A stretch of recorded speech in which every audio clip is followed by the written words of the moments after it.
자, 지금까지 이제 파트를 그리고 뭐 조립하는 방법, 뭐 애니메이션 뷰를 만드는 방법 여러 가지를 좀 알아봤는데 마지막 시간으로 이제 도면을 작성하는 방법에 대해서 알아볼 거예요. 도면을 작성하는 방법은 두 가지가 있습니다. 먼저 새로 만들기에서 템플릿을 먼저 선택을 해주신 다음에 파일을 여는 방법이 있고, 반대로 파일을 열어서 그 파일에 도면을 추가하는 방법이 있는데, 먼저 제가 배포해드린 그 예제 파일 중에서 P0 edu 007번 파일이 있을 거예요. 열기 눌러주시고 여기서 007번 파일을 선택을 하셔서 열기를 눌러 보겠습니다. 열기를 눌러 보시면 우리가 도면을 작성할 부품이 이렇게 뜨게 되고요. 모형 트리에서 제일 상단에 파트 파일 선택하신 다음에 마우스 오른쪽 버튼 클릭을 해주시고 여기서 도면 뷰 작성 버튼을 클릭을 하시면 됩니다. 뭐 기존에 이미 작성되어 있는 도면이 있다면 도면 열기를 클릭을 해주시면 되겠죠. 도면 뷰 작성 클릭을 해주시고 어떤 템플릿을 사용을 할 거냐, 지금 보시면 IDW가 인벤터의 도면 템플릿인 거고요. DWG 파일 같은 경우에는 뭐 CAD에서도 열어볼 수 있도록 하는 프로그램입니다. 일단 저는 인벤터 프로그램으로 작성한 IDW 양식으로 작성 드리는 걸 좀 추천을 드리고, CAD에서도 열어볼 수 있도록 내보내게 하는 방법은 또 알려드릴 테니까 우선 부품에서 도면을 작성하실 때는 IDW 템플릿 더블 클릭하셔가지고 열어서 작성하는 걸 추천을 드립니다. 자, 먼저 이제 도면을 불러오기 전에 우리가 먼저 해야 할 작업들이 있습니다. 다시 새로 만들기 클릭을 해서 우선 도면 템플릿을 다시 열어볼게요. 어떤 부품의 도면이 아니라 새로운 도면을 제가 하나 열었어요. 인벤터는 그 한국 소프트웨어가 아니기 때문에 우리는 보통 그 도면을 작성할 때 삼각법을 사용을 해서 도면을 작성을 하거든요. 근데 인벤터의 기본 설정이 인벤터의 기본 도면 뷰 설정은 일각법으로 되어 있습니다. 그래서 교육을 진행을 하다 보면 이 부분 때문에 조금 당황스러워 하시는 경우가 되게 많아요. 그리고 우리가 회사마다 도면의 뭐 치수 스타일도 다를 거고, 치수와 치수 사이의 간격도 우리 회사는 딱 10mm씩 정해서 합니다.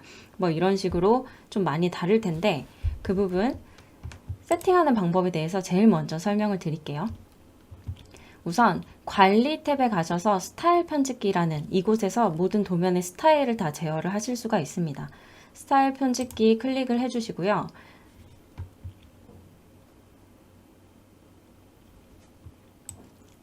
저희가 처음에 그 프로젝트 설정을 할 때 제가 스타일 및 표준 편집기를 반드시 읽기 쓰기로 변경을 해야 한다 라고 말씀드렸었어요. 이게 기본 값은 읽기 전용 값입니다. 근데 읽기 쓰기로 변경해야 되는 이유를 우리가 나중에 도면 스타일을 변경을 해야 하는데, 만약에 읽기 전용으로 되어 있으면 우리가 원하는 대로 변경을 할 수가 없다라고 말씀을 드렸어요. 그래서 꼭 반드시 홈에 프로젝트 명령에서 스타일 라이브러리 사용이 꼭 읽기 쓰기로 변경이 되어 있는지 꼭 먼저 확인을 해 주셔야 됩니다. 자, 다시 스타일 편집기 클릭을 해서 열어주시고요. 여기서 이제 표준에 대해서 하나씩 살펴볼 건데, 우선 표준 클릭을 하시고 기본 표준 ISO라고 되어 있는 부분이 있습니다. 자, 이 부분에서 좀 확인을 해볼게요. 먼저 선형 단위는 밀리미터로 되어 있고, 십진 표식기가 쉼표로 되어 있는데 우리는 보통 마침표로 사용을 하잖아요. 그래서 마침표라고 선택을 해주시고, 뷰 기본 설정에서도 여러 가지 뷰를 확인하실 수가 있지만 여기서 가장 중요한 부분은 일각법으로 도면을 작성할 거냐, 삼각법으로 작성할 거냐, 이 차이입니다. 그래서 삼각법으로 반드시 변경을 해주시고요. 혹시라도 일각법으로 작성하시는 분들은 기본값으로 놔두시면 될 거예요. 자, 그리고 사용 가능한 스타일, 객체 기본값이 있는데, 객체 기본값에서 표시되는 부분들을 확인을 해보시면 각도 치수의 스타일은 기본값 ISO를 따릅니다 라고 되어 있는 거예요. 지금 보시면 치수 스타일에 보시면 밀리미터, 인치, 그리고 방법 1B, 방법 2A 여러 가지 이제 이런 값들이 있는데, 기본적으로 인벤터에서는 기본값 ISO에서 세팅된 값을 따라서 도면을 작성하겠다라는 뜻으로 이해를 하시면 됩니다. 그래서 객체 스타일을 확인을 해보면 각도 치수, 뭐 경계 테스트, 구멍 주석 이런 것들이 모두 기본값이 ISO로 되어 있는 걸 보실 수가 있어요. 이걸 먼저 좀 이해를 하셔야 되고요. 그래서 기본 표준 값을 ISO 값을 변경을 하면 내가 수정하는 도면의 규격들이, 그러니까 뭐 치수 보조선이나 이런 표현 방법들이 모두 ISO 표준 값에 따라서 도면이 작성이 된다라고 생각하시면 되겠습니다. 자, 여기까지 기본 표준 ISO에서 변경을 해야 할 부분은 크게 이 부분이죠. 삼각법으로 변경하는 것 반드시 좀 진행을 해주시고요. 그리고 스레드 모서리의 화면 표시를 어떻게 할 것인지도 회사 규격에 따라서 선택을 해주시면 되겠습니다.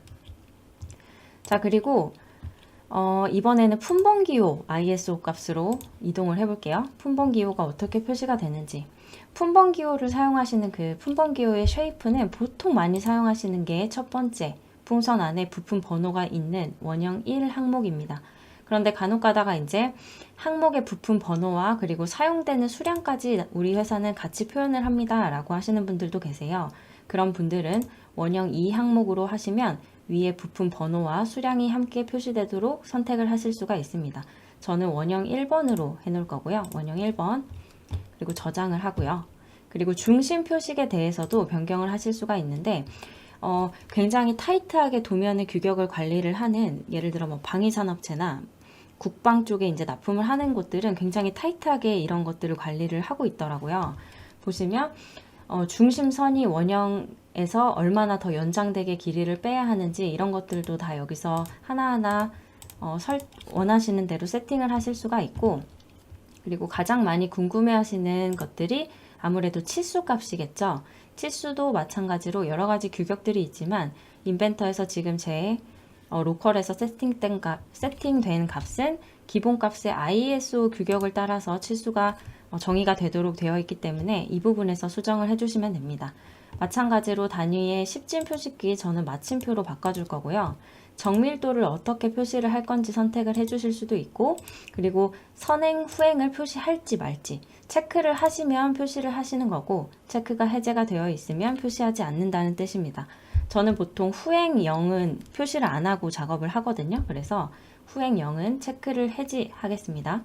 각도도 마찬가지로 정밀도는 소수점 아래 두 번째까지 표시를 하되 후행은 체크하지 않겠습니다.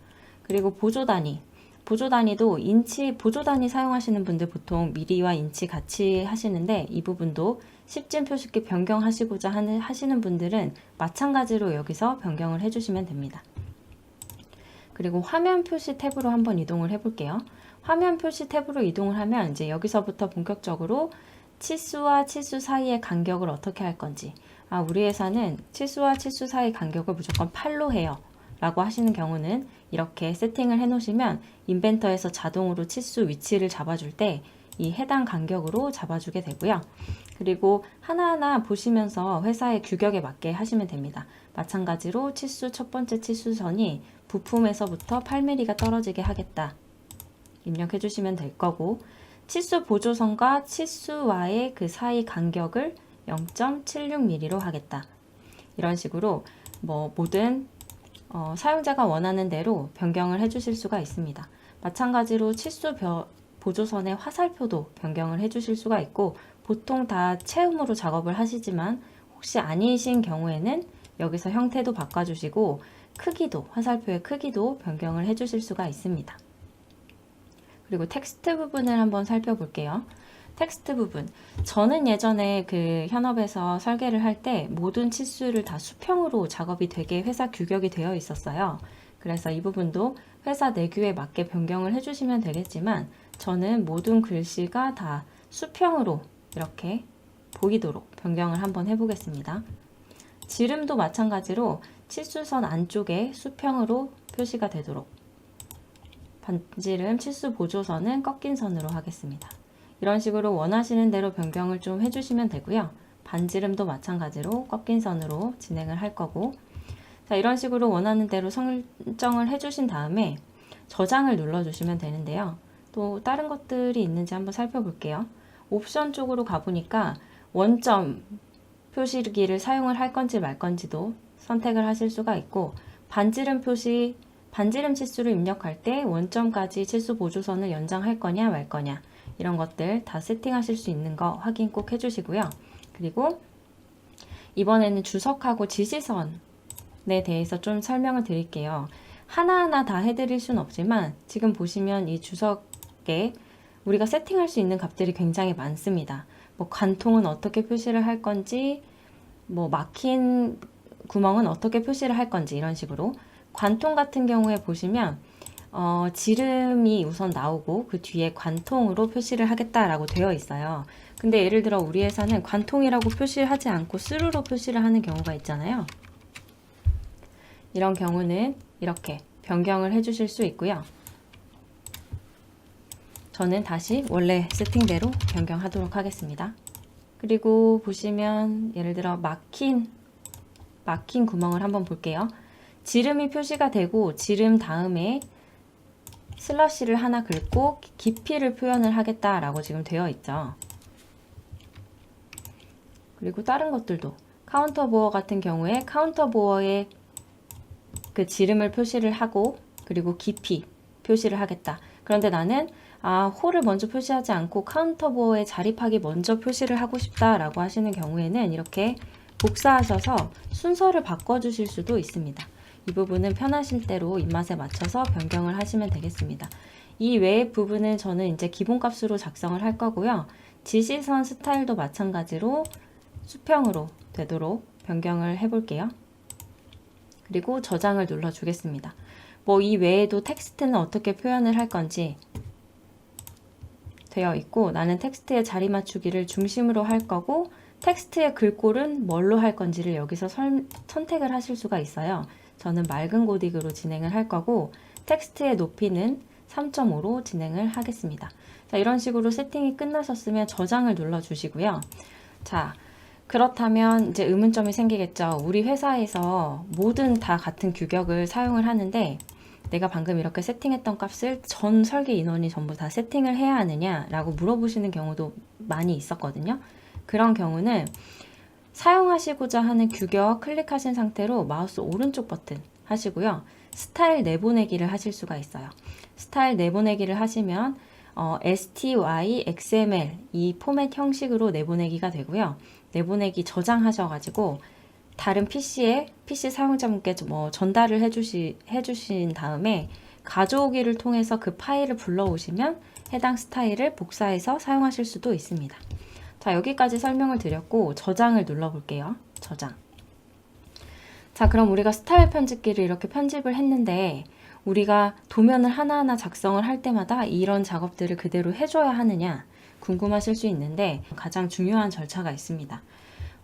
스타일 및 표준 패널에 보시면 저장, 업데이트, 소거라는 아이콘이 있는데요. 소거 같은 경우에는 현재 문서에서 사용하지 않는 스타일과 하위 스타일을 제거하는 기능이고 사실 이 부분은 많이 사용하지 않으실 수도 있지만 저장이나 업데이트 기능 같은 경우는 굉장히 빈번하게 사용을 하시는 기능이거든요. 이 두 가지의 차이에 대해서 도움말에서 조금 모호하게 표현되어 있는 부분이 있어서 이 부분에 대해서 좀 설명을 드릴게요. 자, 먼저 저장 같은 경우에는 현재 열고 있는 파일의 스타일 값을 인벤터에 저장하는 기능입니다. 방금처럼 우리가 스타일 편집기에서, 그러니까 내 로컬 인벤터에서 스타일 편집기를 통해서 세팅을 모두 다 완료한 상태이죠. 이거를 인벤터에 저장해 놓는 절차가 필요합니다. 그래서 반드시 저장을 눌러주셔야 되고요. 저장을 눌러주셔야 현재 인벤터 환경에 우리가 세팅했던 스타일 편집기의 값들이 모두 적용이 되는 거예요. 그래서 저장을 한번 눌러주시고요. 전부 예를 눌러주시고 확인 눌러주겠습니다. 자, 여기까지 완료를 하셨으면 이제 템플릿으로 내보내는 작업을 하셔야 되겠죠. 근데 그 전에 마저 설명을 드릴게요.